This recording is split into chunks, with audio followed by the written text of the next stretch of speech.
मानव भूगोल के मूल सिद्धांत के अंतर्गत एक टॉपिक बाह्य स्रोतन, आउटसोर्सिंग। आउट मीन्स बाहर, उसके स्रोत जो होगा, बाहर का जो स्रोत होता है उसको हम आउटसोर्सिंग कहते हैं। आउटसोर्सिंग यानी कि बाह्य स्रोतन।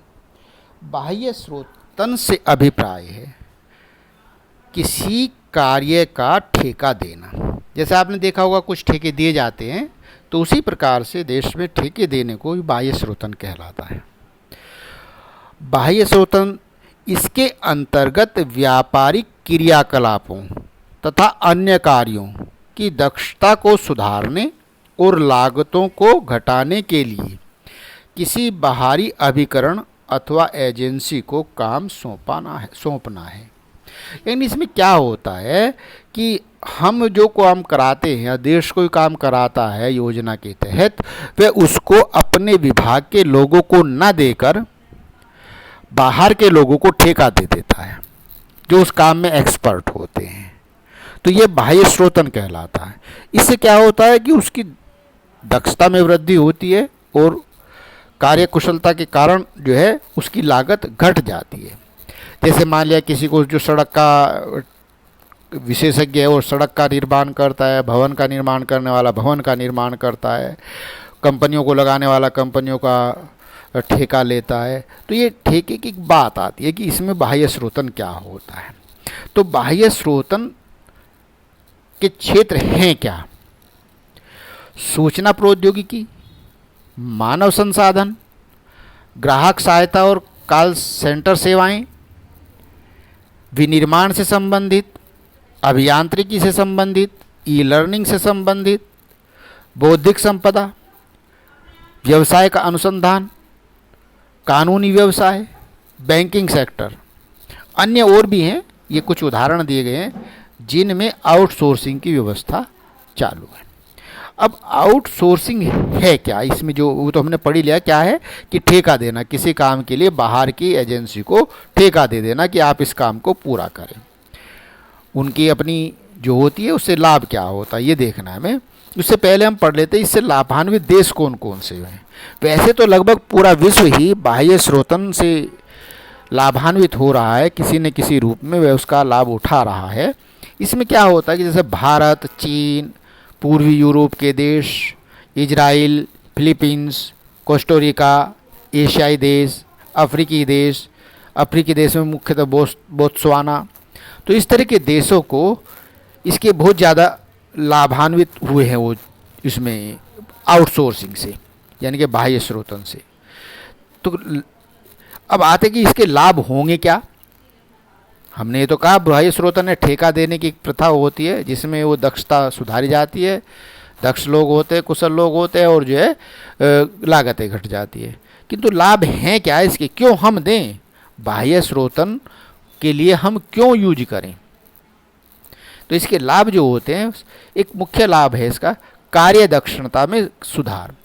यानी कि जो कार्य की दक्षता है, कार्य करने की जो क्षमता है या कुशलता है, उसमें सुधार होता है।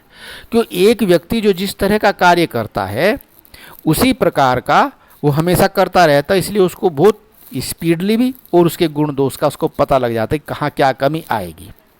जबकि मान लिया कोई विभाग का आदमी किसी को करता है तो उसको हर चीज़ की जानकारी होगी नहीं और हर तरह के स्पेशलिस्ट उसके पास होंगे नहीं।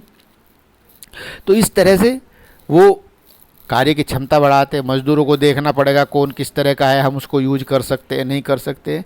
तो इसमें बाह्य स्रोतन से एक लाभ मुख्य हो जाता है कार्य दक्षता में सुधार करने का। दूसरी बात है लागतों में कमी। क्योंकि हर जो श्रमिक है वो अपनी अपनी लागतों में क्या हो रहा है, वो अपने अपने कार्य में एक्सपर्ट है, तो इससे वो प्रोडक्शन ज़्यादा कर देता है, तो लागतों में कमी आ जाती है। दूसरी इसका कारण क्या होता है कि जो बाह्य स्रोतन से ठेका लेते हैं लोग बाग, वे उस तरह के लोगों को रखते हैं जो सस्ते भी हों और अच्छे भी हों, कुशल भी हों। यानी सस्ते से मतलब ये है कि और की अपेक्षा सस्ते पड़ते हैं, क्योंकि उनकी कार्यक्षमता अधिक होती है। यानी कि यदि कोई और आदमी 8 घंटे में काम करेगा और केवल 200 ही रुपये लेगा और एक आदमी 400 रुपये लेगा, किंतु 8 घंटे में उस 200 रुपये से दुगना काम कर देता है, तो वो सस्ता ही पड़ जाता है उसको। क्योंकि कार्य अच्छा भी होता है, वेस्टेज नहीं जाती। तीसरा लाभ है पिछड़े देशों में नए कामों का सृजन होता है। यानी कि जो बैकवर्ड कंट्री हैं, जिनके पास कोई यूज नहीं हो सकता है, कोई समस्या हो जाती है, तो वे अपने देश के लिए रोजगार के अवसर पैदा कर सकते हैं। क्यों? बाह्य स्रोतन देंगे, लगा देंगे एजेंसी में कि भाई इतने लोग हमारे लगने चाहिए, आप अच्छे अच्छे जो टेक्निकल लोग हैं अपने ले लीजिए, तो उनके लोगों को काम मिल जाता है। एक लाभ क्या होता है, अधिक जनसंख्या वाले देशों के लिए हितकारी है। क्योंकि अधिक जनसंख्या वाले देशों के लिए हितकारी कैसे है भाई? जहाँ जनसंख्या अधिक होती है, और हम ये कह रहे हैं कि बाहर से लोग आगे ठेका लिया है और तब उसमें जो है लगा दिया हमने, तो बाहर के लोगों के लिए कैसे नुकसान? तो ऐसी बात नहीं, जो बाहर के लोग आएंगे वो कुछ लोग आएंगे, तो अधिक जनसंख्या वालों के लिए रोजगार की समस्या आ जाए, कहाँ से दें? तो वे उसके अंतर्गत काम करेंगे। तो ये अधिक जनसंख्या वाले या जिनका क्षेत्र बहुत अधिक होता है, उन लोगों के लिए बहुत लाभकारी होते हैं। बौद्धिक क्षमता वाले देशों को लाभ होता है। बौद्धिक क्षमता वाले या दक्षता वाले देशों को भी लाभ होता है। मान लीजिए जो विकसित देश हैं, जो ज्ञान के मामले में बहुत अधिक है, सूचना प्रौद्योगिकी में उच्च हैं, अभियंत्रिकी में उच्च हैं, संसाधनों में मानव के संसाधन से मतलब जो मनुष्य उसका कुशल होता है मानव संसाधन से, उसमें दक्ष हैं, तो वे लोग बाग ठेके ले लेते हैं। जैसे अभी भारत में लिया गया, चीन के द्वारा रेलवे का ठेका लिया गया, या जिस तरह से अभी फैक्ट्रियाँ लग रही है हमारे यहाँ से, राफेल के लिए लगाने की बात आई थी, तो उसमें जो है दक्ष लोग चाहिए। भारत में तो चूँकि हथियार इस तरह के बनते नहीं थे, तो वो वहाँ से आएंगे।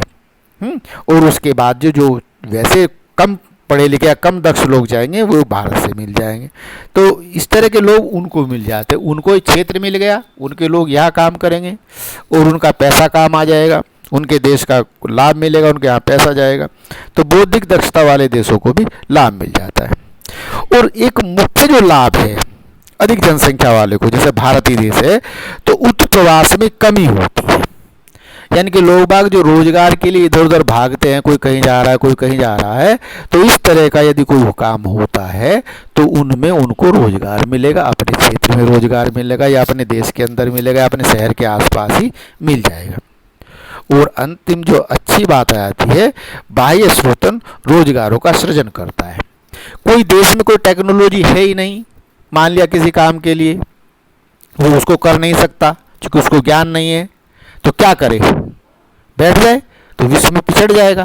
तो उस चीज़ में क्या होता है कि रोजगार के अवसर प्रदान करने के लिए यदि बाह्य स्रोतन दे दिया जाए, जैसे आप लोगों ने देखा होगा, आप जानते भी हैं कि हमारे यहाँ दूरसंचार की स्थिति क्या थी। एक भारत BSNL जिसको हम कहते हैं, वही एक सेवा थी। उसके बाद हमने बाहर के आउटसोर्सिंग से लोगों को, एजेंसियों को इसमें दूरसंचार में जोड़ दिया। दूरसंचार में जोड़ा तो आज हमारे पास अनेकों कंपनियां हो गई हैं। कहीं एयरटेल है, कहीं जियो है, कहीं BSNL है, कहीं वोडाफोन है। तो इनसे क्या हुआ? जब आए तो रोजगार मिला। तो इस तरह के भी रोजगार का सृजन हो जाता है।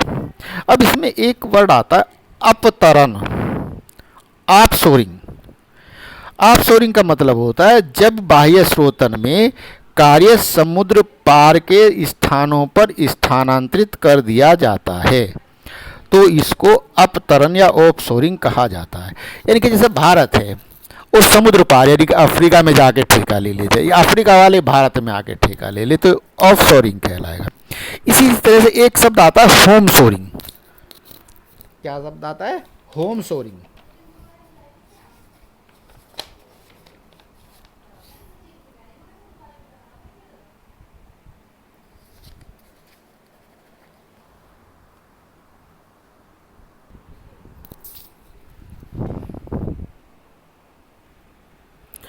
होमशोरिंग क्या होता है भाई?